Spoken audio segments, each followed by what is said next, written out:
Shri Ganesha Sharada Gurubhyo Namaha Brahmanandam Paramasukadam Kevalam Gnanamurtim Dvandvatitam Gaganasadrasham Tattvamasya Laksham Ekam Nityam Vimalamachalam Sarvadhi Sakshibhutam Bhavatitam Trigunarahitam Sadgurum Tam Namami. Welcome to all for this session on Guru Charitra to chapter 9.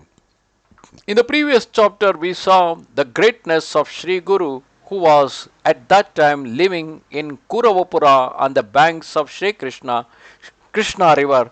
It was a island within that Krishna river, and there a Brahmin widow by name Ambika, she came to meet Sri Guru along with her dullard son, who was unable to take care of his own life. Actually, they both decided to give up their life in the river Krishna, and accidentally they met Sri Guru, who blessed them and explained them the story of Shani Pradosha Vrata and told her to perform the Vrata so that in her next birth she will get a son who will be an incarnation of the God like Krishna. And then he also blessed her dull son, who immediately became an exponent in the Veda, Tarka, Bhashya, Shastras, and others, and then he led a happy life. The story now continues as Sri Guru was living in Kuruvapura. There lived a washerman at Kuruvapura. He was a great devotee of Sri Guru, Sripada Vallabha.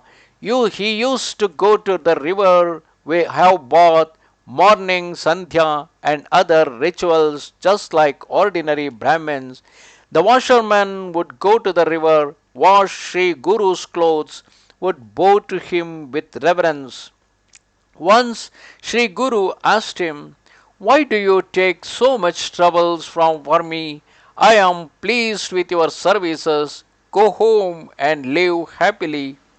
Hearing this, the washerman gave up household attachment, lived at Sri Guru's dwelling place, swept the courtyard, sprinkled water on it every day.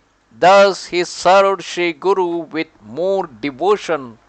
Once in spring, in the month of Vaishakha, a Muslim king came to the river along with his harem of beautiful women, wearing precious ornaments and clothes, with many servants, elephants, horses, musical instruments, and was enjoying joyfully. The washerman was looking at the splendor and glory of the king.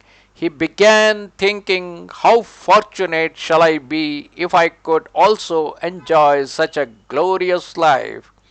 Knowing his intention, Sri Guru asked him what he was thinking about. The washerman replied, "I was just thinking what deity this king might have pleased so as to have such splendor and glory. However, I do not long for it. I have all my pleasures at your feet." Sri Guru said, "You are struggling hard in life. Do you aspire to enjoy royal glory? If the senses are not satisfied by enjoying their objects, they obstruct the path of moksha, that is freedom from worries of life and death. So you better take birth in a Muslim royal family and enjoy kingly life." Then the washerman said, "Kindly do not ask me to go away from you." Then Sri Guru replied to him, "You will have birth in the royal family of Bidar. I shall meet you in your later life. I shall also have another birth and shall be known as Narasimha Sarasvathi. I shall be leading a sannyasi life." Saying this, Sri Guru allowed him to go, but again asked whether he would like to enjoy royal life in that very birth or in the next birth. Washerman expressed, "I am now grown old. It would be good if I enjoy royal pleasures from the childhood." Soon after the washerman died, He was later born in the royal family of Bidar.